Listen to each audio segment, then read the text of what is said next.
那么习近平今天到莫斯科访问啊，因为他们也在办这个就是克服这个希特勒当时的80周年，因为希特勒当时率大军呢去围这个列宁格勒啊，哇，那时候很惨，还好因为冰天雪地啊，俄国人又很又耐寒啊，然后又耐包围啊，所以呢，而且二战之所以这个其实欧洲那时候那些国家已经到最后已经没有什么力量，因为就是把俄罗斯大军牵制在这个莫斯科的冰天雪地哈，把这个希特勒的这个大军牵制在俄罗斯的冰天雪地，所以让这个很大的军力，就像中国那时候很多日军就陷入中国的这个所谓以空间换时间，陷入到这个很大的战场里面，你这少的军队们那么大的土地怎么办呢？哈，那这个习近平现在去接受这个邀请去了，然后他去3天，说深化跟普丁无上限的伙伴关系，哇，这个可以非常的紧密啊，无上限啊。那他们是要讨论天然气啊，然后呢，还有呢，俄国跟美国到底现在怎样？因为美国现在想拉俄国，当年尼克森是拉中国去疏远俄国，那现在回头想拉俄国来疏远中国啊。那所以呢，他们今天一到就在克里姆林宫要会谈哈。那所以呢，我们看我刚刚奇怪是谁来接呢？是俄国的副总理副总理这个女士哈。那另外呢，外媒分析说，俄罗斯也希望中国能够取代欧洲成为它的主要的天然气客户，因为本来俄罗斯打仗嘛，打仗经济不好嘛，很多东西不能外销啊等，而且受到各国抵制。不过它天然气这个还在卖因为欧洲也需要它的天然气，可是呢，现在开始慢慢也抵制它了哈。印度也买了很多它的东西，油啦等等哈。那现在呢，这个他们希望中国来买啊。那另外呢，也要谈北极航线的开发，因为地球暖化了，北极那边原来是冰封的，那现在慢慢可能航道可以出来了，那就节省这个很多的航运的时间跟原料那德国的智库是说呢，哎呀，中俄合作是同床异梦了哈，怎么可能真的合作呢只是虽然躺在一个床上，各想各的，各有各的国家利益了哈。那普丁也宣布说，在胜利日停战3天，今天生效，一切的在乌克兰的军事行动停止。但是乌克兰说呢，那是外交花招所以乌克兰的无人机已经呢连续轰炸莫斯科，轰炸这个俄罗斯3天，说呢这个认为这个普丁是一个外交停火秀所以之前呢乌克兰就有说，你中国跑到乌克兰去习近平不能保证你的安全换句话说，到时候我无人机去炸死、炸伤谁都不一定那另外呢，这个乌克兰也说呢，他反对是这些阅兵仪式尤其外国部队进去，其实因为中国有派部队去所以呢，意思呢也就暗指说，你们平常不是说你们中立吗？怎么这次还派部队去呢？那另外呢，习近平先投诉俄国的媒体，说呢，台湾回归中国是24世界大战的胜利成果所以二战的时候呢，也这个废除了一些不平等条约啦等等那另外呢，川普就说了，你们纪念什么？没有我美国你是赢不了的，都是我美国的功劳。我们看一下，习近平乘坐的专机进入俄罗斯领空后，俄罗斯空军战机升空护航。习近平时隔2年再次访问俄罗斯，俄罗斯高规格迎接，派出副总理等高官接机，还安排乐仪队演奏两国国歌。习近平和俄罗斯副总理一起检阅乐仪队后，搭车离开机场。沿途有大批俄罗斯中资企业代表和中国大陆留学生挥舞5星旗，夹道欢迎。习近平这次到俄罗斯进行4天的国事访问，8号和俄罗斯总统普京见面。有俄国官员透露，两人会讨论包括贸易、北极航线开发等敏感议题。此外，习近平还会出席9号在莫斯科举行的纪念苏联伟大卫国战争胜利80周年庆典。习普兩人將在紅場閱兵式同台亮相。喺閱兵彩排進行期間，莫斯科全市嘅網絡信號都被屏蔽，紅場一帶嘅商戶要暫停營業。有當地民眾形容呢一次嘅保安安排係歷嚟最嚴密。習近平這次訪問俄羅斯，正值中美貿易戰陷入僵局，俄烏停戰談判進程緩慢之際，國際緊盯習普兩人互動釋放的訊號。南軒。OK， 好，我们看到这个习近平跟这个普京见面，我觉得当然这件事情的话呢，可以放在中俄之间他本来的这个所谓的情谊也好，或者共同的面对一个共同敌人这个川普美国也好来去看他。但是呢，从刚一路谈下来，事实上它也就是一个因应目前美国川普发动关税战之后，你会发现呢，所有的国际情势它呈现了一个就是说每一个国家跟美国之间都有相互呢正在谈判中的一个平行关系，就每一个国家跟美国，每一个国家跟美国，每一个国家跟美国都在谈。但是这些国家跟谈之间的话呢，都会相互的比较、相互的学习，相互的成为筹码。那我觉得这件事情反而是重要的。就包括我们刚刚前面讲到的，当美国跟中国谈的时候，他们一定会谈很久的，不可能那么快就达成协议的。但是最后会不会如同川普说他要谈李智英一样，他到最后也要谈台湾？就台湾可不可能成为桌上的筹码这件事情，是我们要关注的。那刚刚讲到这个有关于汇率的问题，讲到南韩，我们跟南韩也是一样，为什么大家会把这个南韩这个央行的总裁的话当得那么的当真？因为我们会去比较，就是说，你看我们的央行，我们面对这个谈判的时候，我们什么话都不告诉我们什么东西看起来都那么的软，但是南韩也是跟美国关系很好啊，那为什么南韩就那么硬呢？南韩为什么有话就说实话呢？那我想这个部分事实上是大家会去谈论有关于到底我们的这个相关的汇率有没有这个美国施压？为什么别人这样的讲，我们不这样的讲的原因啊？所以回过头来看这个习近平跟川普，我觉得也是这个样子。事实上，对美国来说，当他开始打关税战的时候，他自己在讲说，你看很好笑。二战的时候的话呢，我们如果一战、二战没有美国的话，事实上呢根本不可能有终结。但是你看一战、二战的时候，美国是站在哪里？站在跟欧洲、跟俄国同一个阵线。但现在的话呢，美国把自己当做所有国家的对立面，所以我觉得这件事情事实上是川普目前看起来他的关税战当中最不划算的地方，就他的在政治部分，他的这个外交部分，上到某个程度让这些国家因此而更集结，不管是中国跟欧洲，不管是中国跟俄罗斯所以你看这个为什么他们要去再次强调说他们的关系无上限？就现在对于中国来说，他当然要拉住俄罗斯，因为现在美国川普他也不断的要去跟普京两个人建立关系，他说美俄之间可以怎么互设办事处啦，等等等。那这部分事实上你会发现，美国不只是要去结束俄乌战争，他甚至不把乌克兰放在眼里，他是想要跟俄罗斯做生意的，他想要跟俄罗斯建立更多过去没有过的外交关系，写下历史新页的。那所以对于习近平来说的话呢，他当然要拉住俄罗斯。那拉住俄罗斯的方法有很多种，其实呢，天然气也就是所谓的西伯利亚力量2号，就是中间的一个嘛。因为现在俄罗斯少了这个欧盟，欧盟在俄乌战争当中吃足了苦头，天然气完完全全几乎都没有了，过度依赖俄罗斯。现在俄罗斯它没有了欧洲的出口之后，它需要中国作为出口所以它当然就需要这个中方来跟它一起去盖那条管线。但对于中方来说的话，它要不要全部的去帮助俄罗斯，它也手上有筹码。所以目前就会看到现在每一个国家都在因为川普的这个关税战，所谓的不管叫他霸凌也好，还是叫他这个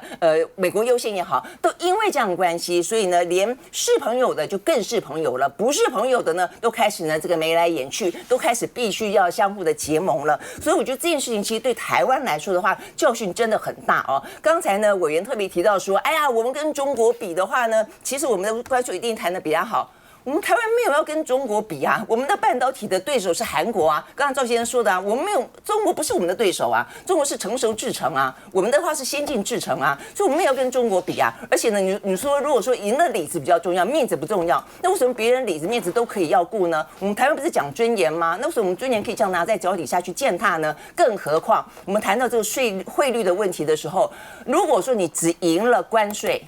你的非关税贸易障碍也输了。你的汇率也输了，你什么东西都输了，然后你的关税还没有比韩国来得更低的话，那么这样子叫做赢吗？这个是赢了里子吗？所以我觉得这件事情，其实你看这个习近平跟俄罗斯之间目前那么样的紧密，尤其习近平还借这个机会去投书，还讲到有关于台湾问题，他把二战终结拿来连接到台湾回归到了中国，因此讲到了中国必然统一。所以我觉得对他来说，这一场戏不但是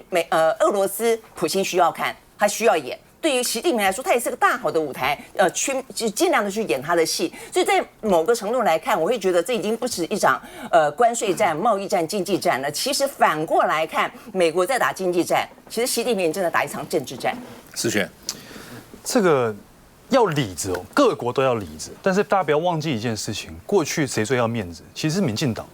针对很多我们的运动代表队出国比赛，其实在那个名称的这个定义上面，都是民进党喊的最大声，应该怎么样，然后有失国格等等。那今天，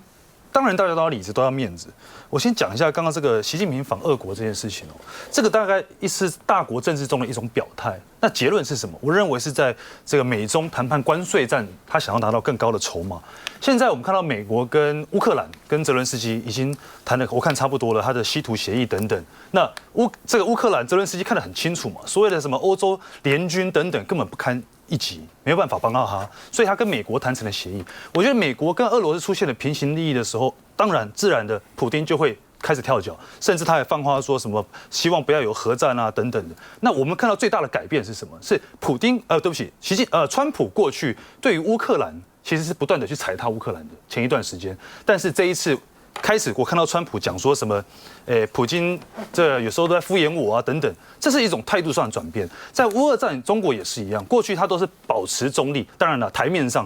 有没有支持武器那个另当别论，台面上是保持中立。现在他大动作到了俄国，我觉得当然是像兰娟姐刚刚讲的，拉帮结派，各自在谋取各自的利益。那我觉得讲回来，就是各国都在为各国的利益去努力的时候，有时候我们回来看自己国内的时候。当然了，这是小国的悲哀，但是我也必须要讲，很多时候其实诚实的告诉民众到底发生什么事情。韩国就是最好的例子嘛。我们现在面对到压力就是汇率，好，美国希望如此，我们要做这样调整，你让全民知道，大家共同来努力，共同承担。可是现在不是，现在我们在台湾没有人知道实情是怎么样，只看到执政党一昧的洗地，一昧的带风向，然后还会互相打脸。总统说汇率不在我们谈判的范畴之内，隔天行政院长可以说我不敢在这边断言，不一定。这很奇怪嘛？你都已经2天可以爆冲7%了，说真的，你未来不谈判，我觉得也很合理，因为已经冲完了，已经升值了7%了。所以在逻辑上面，我觉得很多民进党会自己会矛盾，什么因为经济好，所以我们的汇率上升，那为什么不是去年底？为什么不是今年初？为什么在郑丽君这个副院长谈判完之后才涨？所以很多时候一看数据就会不攻自破。比如说，我举个例子，5月2号我们的股票是上涨522点。但是4月7号下跌265点，4月10号又上涨了1608点。当你去看每天单日的股票表现的时候，再去看我们的汇率波动，你就会发现，所谓的这个是股市的造成，这个逻辑是完全行不通的。接下来再回来。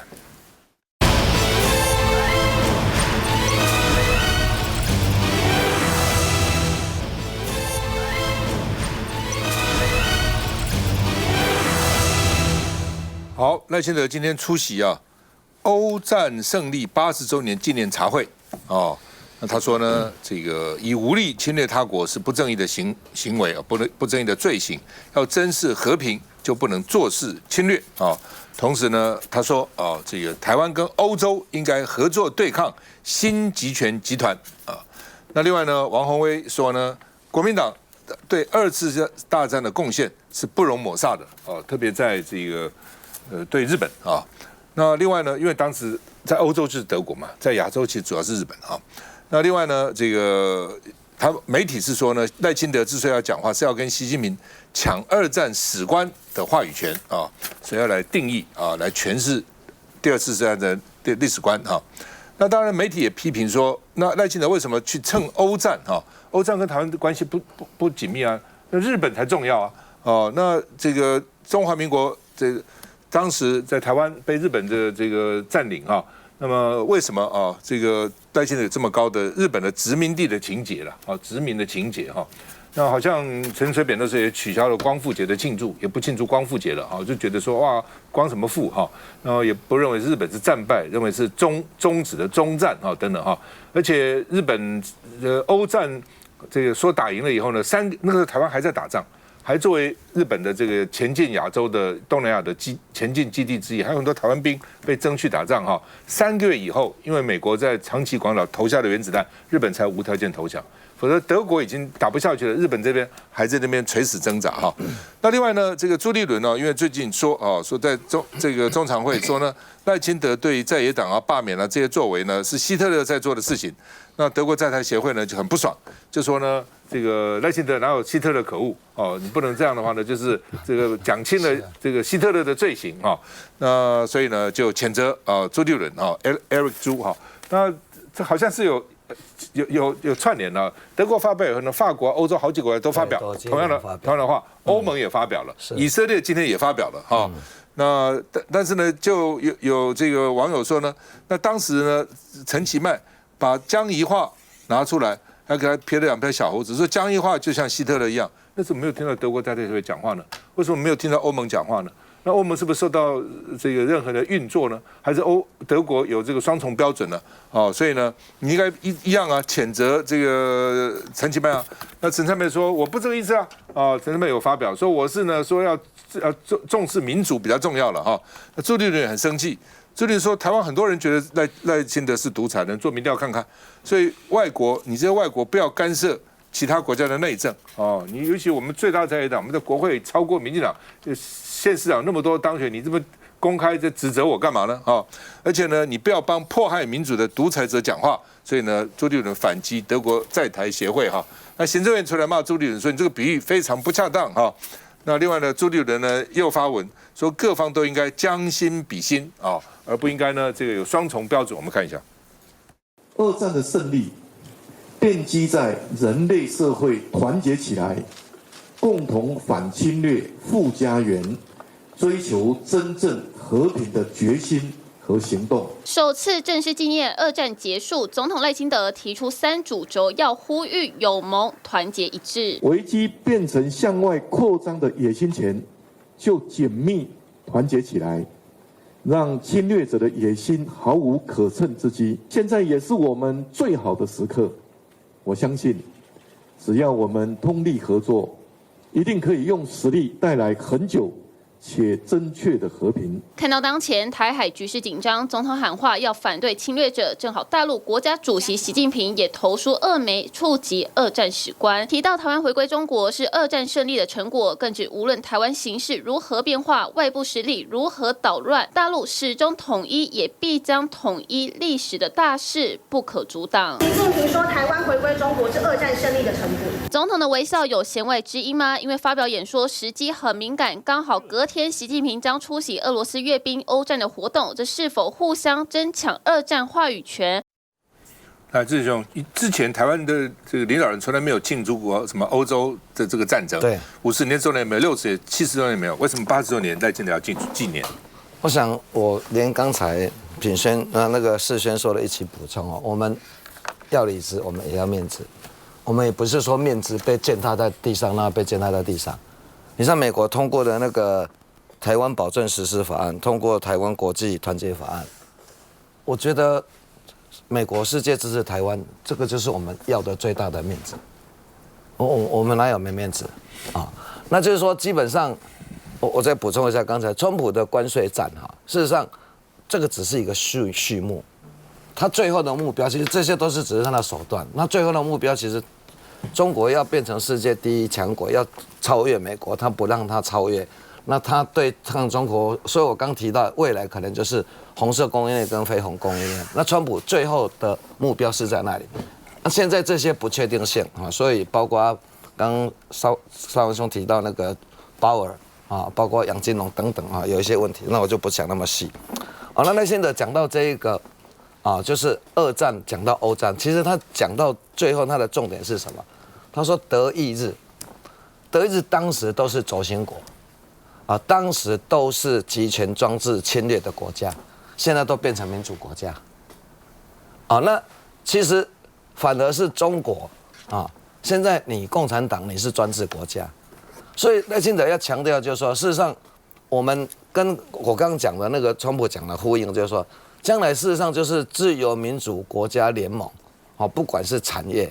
不管是民主制度，这个是比较相类似的，大家就是团结结合在一起，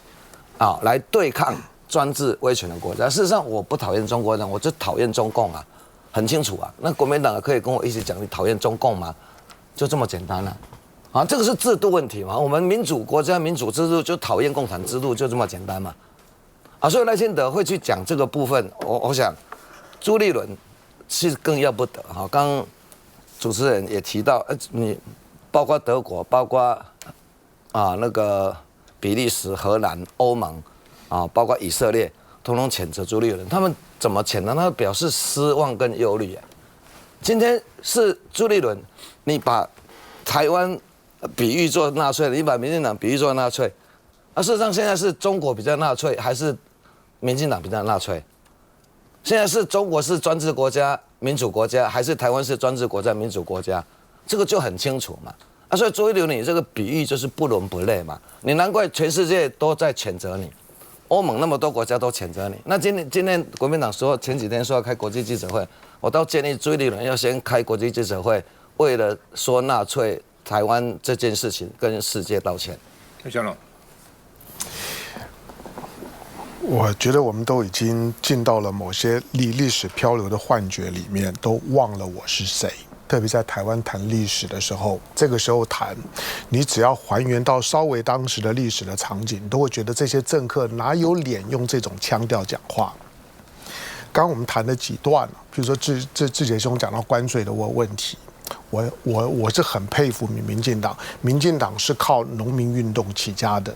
当年的5.2年的农民运动，任何的开放，民进党呢都坚定的挺农民，在街头上面喊打喊杀。我也很同情农民啊。萧万长被丢鸡蛋的时候，那个时候只不过一点点的开放进口，之后的美猪美牛都一样，稻米更不要讲。可是今天跟美国要谈的，台湾是准备开门让大陆的让美国的农产品进来，大陆没有任何农产品可以进来，美国的农产品通通都可以进来，而民进党觉得 OK。觉得呢，这就是呢，美国跟我们比较好那个谈。美国所有在国会里面通过的什么团结法案，我说在我们平心静气想，对台湾有个鸟用。那种呢，就只不过呢，让你像狗皮膏药一样贴在你脸上，对台湾有鸟用。台湾的在今天的国际舞台、国际关系上面，有因为美国国会的那些的议员们。这么低劣的议员们，只不过呢，就只是稍微安抚你一下情绪而买空卖空，然后你台湾就什么都要答应他，这个呢是非常大。台湾应该要真正面对的是，我们经济部呢其实都有很简单的数字。台湾除了电子业，我们电子业的出口的价格弹性小于1，大概呢再加上呢关税很低，大概可以活得下去。台湾其他的所有的传统产业，过去呢跟大陆谈服贸货贸，民进党都是要保护的那些。无论如何都不能够让大陆进来的什么做袜子的、做毛巾的那些的产业，我告诉你，只要开放了之后，他们的价格弹性都远大于1。只要呢台币的汇率升1个百分点，升3个百分点，台湾的纺织业大概就全死，升10个百分点，连台湾传统产业里面最有竞争力的精密机械大概也都全死。你可以试试看。你民进党就这样子谈，就当做今天的所有老百姓都不懂，大家呢都还在看关税的最后的结果，所以社会上面呢都非常的沉默。你就这样子谈，我虽然我看到的是很悲观的那一刻啊，没有办法真实的面对问题。好，再谈到有关于呢赖清德要去纪念2战，我不管你过去有没有纪念了，今天。你要挑个时间点出来讲话。过去几年的时间，尤其从以色列呢开始到加萨大屠杀之后，对，没有错，哈马斯呢是先动了手。那是因为过去加萨所有的巴勒斯坦人，巴勒斯坦有一半人是难民，有一半是靠联合国呢在养的。巴勒斯坦是这样的情况。加萨今天呢进去杀了5-6万人，里面呢绝大部分都是小孩，这是联合国登记有案的。台湾有讲过一句话吗？台湾每一年都还装模作样的跟以色列在台湾办理纪念犹太大屠杀的纪念活动。我说你要纪念了2战时候犹太人被屠杀的600万人，我也没有意见。可是加萨呢，你有没有讲过一句话？今天当台湾任何一个装模作样呢，要出来讲反侵略、讲公理、和平、正义这些口号都很廉价。我请问你，美国平均每6年发动一场战争，地球上面70%的难民呢，都是美国战争的后遗症。请问你在美国发动侵略战争的时候，台湾呢除了跟在后面喊打喊杀以外，台湾有没有讲过一句话？你敢呛美国一句吗？质疑他说你怎么可以这样子做？台湾从来没有过。台湾在国际社会当中来讲，就是跟在美国后面的孤立的小弟。美国全世界凑起来大概可以凑10个国家跟着他一起投票，不会有意见。台湾就是其中之一。台湾还没有投票权，可是我说你在谈这些事情的时候，80年前的事情谈得好像很有感。80年前二战结束，今天的欧洲的这些国家只是碰到纳粹问题的时候装模作样，台湾的涉外系统再发动一下，每个人讲2句话，呼应一下呢，你台湾在谴责朱立伦出口转内销，看不出来吗？那些其实在台湾的内部会不会发生作用？在欧洲的现场会不会发生作用？二战结束70周年，我们简单回顾二战过程当中，老百姓不要算，军人死最多的是谁？是俄罗斯。第二多的是谁？是中国。中国跟俄罗斯这2个国家是二战的胜利国，但是是惨胜国。这2个惨胜国，那你说英国、法国、美国呢？英国、法国跟美国加起来100万。还不到中国的1/3，还不到俄罗斯的1/5。英国、美国、法国一下子就投降了。英国呢是美国在后面呢跟着，美国在东西战场2场战争，你会觉得哇，美国好英勇，最后进来帮忙。我告诉你，你再回头去看看历史，美国呢在珍珠港事变之前的时候，美国是纳粹最好的朋友。在当时的台湾，当然不会有一件台湾那个时候在日本统治的日据时代。日本呢，在亚洲到处作战的时候，有多少台湾人跟在后面？当初皇民化的，今天呢还沾自喜，以我家里面曾经有皇民血统为荣的那些人，在二战的时候，要不是因为你战败被中国收回来，我告诉你，那些呢台湾有许多人会成为战犯。但是今天对自己的战犯当初二战罪行的罪孽没有任何的反省能力，今天还有脸出来纪念欧战结束了80周年，谈反侵略，你哪来的脸，哪来的底气？今天在谈这些事情的时候，我们把这话不要忘了我是谁，以为说呢大家都不知道你干过什么，以为大家都不知道你过去讲过什么，说过什么，只想挑一时一地的1-2句话，用这种呢就是斗最高的方式呢在讨论很严肃的问题。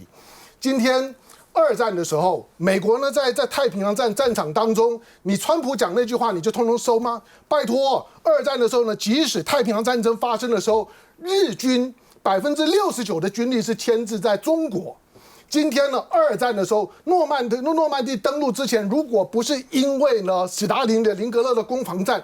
因为呢在当时的纳粹，当时希特勒做了错误的决定，发动了东线战争呢，把他的所有的军力呢2/3全部消耗在俄罗斯的战场上面，你打得赢吗？今天呢，美国廉价的收割了这一切，好像它跟纳粹都没有关。再回头去看1941年以前的历史，1941年以前美国在干什么？美国是纳粹最好的朋友。那个时候呢，欧洲已经杀得一塌糊涂，亚洲杀得一塌糊涂。请问你听过美国那时候讲些什么吗？如果不是不小心去偷袭了珍珠港，美国到最后是谁的朋友还不知道呢。今天台湾在谈这些事情，你看过古巴吗？你看过川普这2周最近呢一直在告诉你，他不排除使用武力收回格陵兰，他不排除使用武力呢去重新的占领巴拿马。台湾听到这些话的时候，台湾讲过一句话嘛？台湾听到呢大陆不排除呢用武力统一台湾，你可能听起来很膈应，可是美国讲的时候你就觉得很舒适是吗？忘了我是谁？台湾的政客，台湾不管谁在当权的时候，如果你不能够守住台湾的立场跟分寸，跟历史有一些基本的了解，讲任何话听起来都很可笑。休息一下再回来。